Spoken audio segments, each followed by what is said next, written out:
Voter card আধাৰ কাৰ্ডৰ link সম্পৰ্কে ডাঙৰ আপডেট। আধাৰ কাৰ্ড আৰু ভোটাৰ আইডি কাৰ্ড লিংক কৰাৰ সময়সীমা বৃদ্ধি কেন্দ্ৰীয় চৰকাৰৰ।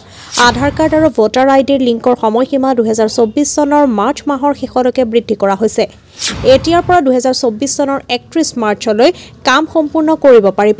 অবিশেষ জানিবৰ বাবে পেজটো ফলো কৰি ভিডিঅ'টো শ্বেয়াৰ কৰক। হয়, যদি আধাৰ কাৰ্ড ভোটাৰ আইডি কাৰ্ডৰ সৈতে সংযুক্ত নহয় তেন্তে আপোনাৰ বাবে ভাল খবৰ। আধাৰৰ সৈতে ভোটাৰ আইডি কাৰ্ড লিংক কৰাৰ সময়সীমা বৃদ্ধি কৰিছে কেন্দ্ৰীয় চৰকাৰে। আধাৰ কাৰ্ড লিংক কৰাৰ অন্তিম তাৰিখ পোনপটীয়াকৈ এবছৰ বৃদ্ধি কৰা হৈছে। এতিয়া 2024 চনৰ 31 মাৰ্চলৈকে কাম সম্পূৰ্ণ কৰিব পাৰিব।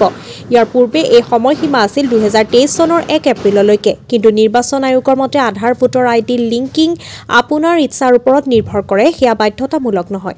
যদি আপুনি আধাৰক ভোটাৰ আইডিৰ সৈতে লিংক কৰিব বিচাৰে তেন্তে ফৰ্ম 6B জমা দিব লাগিব, যাৰ সময়সীমা 2024 চনৰ মাৰ্চ মাহৰ শেষলৈকে বৃদ্ধি কৰা হৈছে। কংগ্ৰেছৰ এগৰাকী সাংসদৰ প্ৰশ্নৰ উত্তৰত আইন মন্ত্ৰীগৰাকীয়ে কয় যে ভোটাৰ তালিকাৰ পৰা যিসকলৰ বেলেগ পৰিচয় পত্ৰ আৰু একে নাম আছে তেওঁলোকৰ নাম বাদ পৰিছে। ভোটাৰ আইডি আৰু আধাৰ কাৰ্ড লিংকিং অনলাইন আৰু অফলাইন দুয়োটা কৰিব পাৰিব। ইচ্ছা কৰিলে মোবাইলৰ পৰা মেছেজ বা ফোন কৰি লিংকিং সম্পূৰ্ণ কৰিব পাৰিব।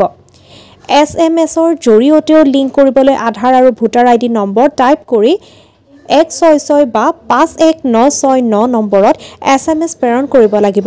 আধাৰ আৰু ভোটাৰ আইডি অফলাইন মোডৰ সৈতে সংযোগ কৰিবলৈ আপুনি আপোনাৰ বুথ লেভেল অফিচৰ ওচৰত আবেদন কৰিব লাগিব। BLO-এ ইয়াক পৰীক্ষা কৰিব আৰু তাৰ পিছত আপোনাৰ দুয়োটা নথিপত্ৰ লিংক ৰেকৰ্ডত যাব। আপুনি আপোনাৰ EPIC NVSOP ৱেবছাইটত ৰাখি BLO-ৰ বিষয়েও তথ্য লাভ কৰিব। ভিডিঅ'টো যদি ভাল লাগিছে শ্বেয়াৰ কৰি পেজটো ফলো কৰি দিব।